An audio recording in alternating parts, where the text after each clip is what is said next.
उद्या भिवंडी महानगरपालिकेची सार्वत्रिक निवडणूक आणि या निवडणुकीचा प्रभाग क्रमांक 13 ची आज प्रचार रॅली आपण सकाळपासून पाहिलं असेल की या प्रचार रॅलीमध्ये अतिशय चांगल्या प्रकारचा उत्साह आणि लोकांकडून चांगला प्रतिसाद देखील आहे।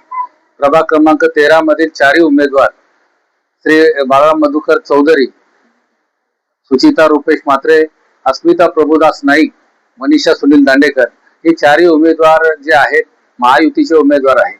भारतीय जनता पार्टी, शिवसेना, आरपीआय युतीचे हे अधिकृत उमेदवार आहेत आणि या उमेदवारांना जनतेचं चांगल्या प्रकारचं पाठबळ आहे।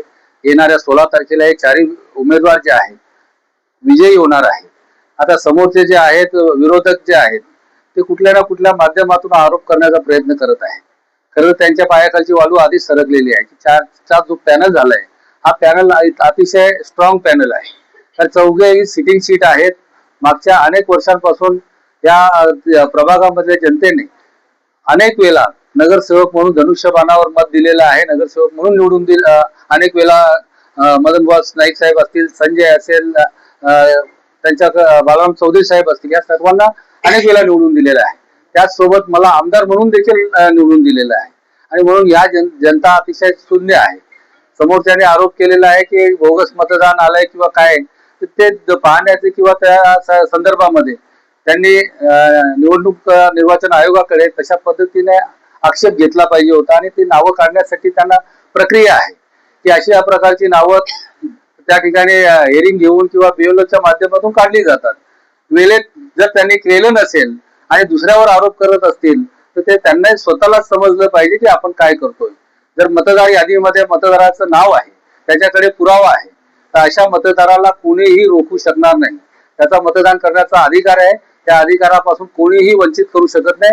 प्रशासन नाही किंवा कुठल्याही प्रकारचं शासन नाही किंवा तिथे कुठल्याही प्रकारचं कोणी दादागिरी करणार असेल तेही रोखू शकत नाही। कारण अशा प्रकारचा मतदानाचा अधिकार हा कुणाचा रोखता येत नाही। हे जर त्यांना साधी गोष्ट कळत नसेल तर मला वाटतं त्या लोकांनी निवडणूक लढूच नये।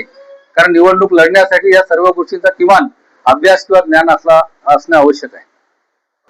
बघा, देशामध्ये सरकार जे आहे महायुतीचं आहे, राज्यामध्ये सरकार महायुतीचं आहे आणि महायुतीने जे काय आज कामाचा सपाटा लावलेला आहे, माननीय उपमुख्यमंत्री एकनाथजी शिंदे साहेब हे जेव्हा मुख्यमंत्री असताना इतका भरीव निधी ह्या भिवंडीसाठी दिलेला आहे की आतापर्यंत इतिहासामध्ये इतका निधी कधीच कोणी दिला नव्हता। एवढा निधी त्यांनी दिलेला आहे आणि या निधीच्या माध्यमातून विकास कामं जी आहेत, जनतेला अपेक्षित असलेली सर्व विकास कामं आतापर्यंत झालेली आहेत आणि म्हणून जे राज्यामध्ये देशामध्ये सरकार आहे तशाच प्रकारचं जे सरकार किंवा तशाच प्रकारचं महापौर किंवा या ठिकाणी भिवंडी महापालिकेवर सत्ता जी आहे ती देखील महायुतीची यावी यासाठी माननीय मुख्यमंत्री देवेंद्र फडणवीस साहेब असतील, माननीय उपमुख्यमंत्री एकनाथजी शिंदे साहेब या सर्वांनी कंबर कसलेली आहे। आपण पाहिले की नगरपालिका नगर परिषदेचा जो निकाल लागलेला आहे त्यामध्ये देखील महायुतीनं चांगल्या प्रकारचं यश संपादन केलेलं आहे।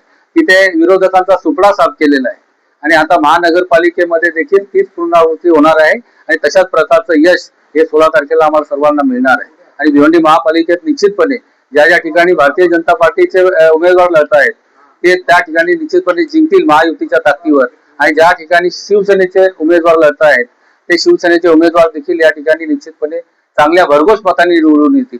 या ठिकाणी प्रभाग 13 मध्ये खरं तर विजय हा निश्चित आहेच, परंतु ह्या ठिकाणी आम्ही सर्वच जण अगदी सकाळी मंदिरामध्ये सर्वांनीच देवीला साक्षी ठेवून त्या ठिकाणी सांगितलेलं आहे की आम्ही सर्वजण एकजुटीने काम करून या चारही सीट जास्तीत जास्त बहुमताने म्हणजे लीड त्या ठिकाणी मिळेल अशा दृष्टीने काम करणार आहोत आणि निश्चितपणे तो यश आम्हाला मिळेल।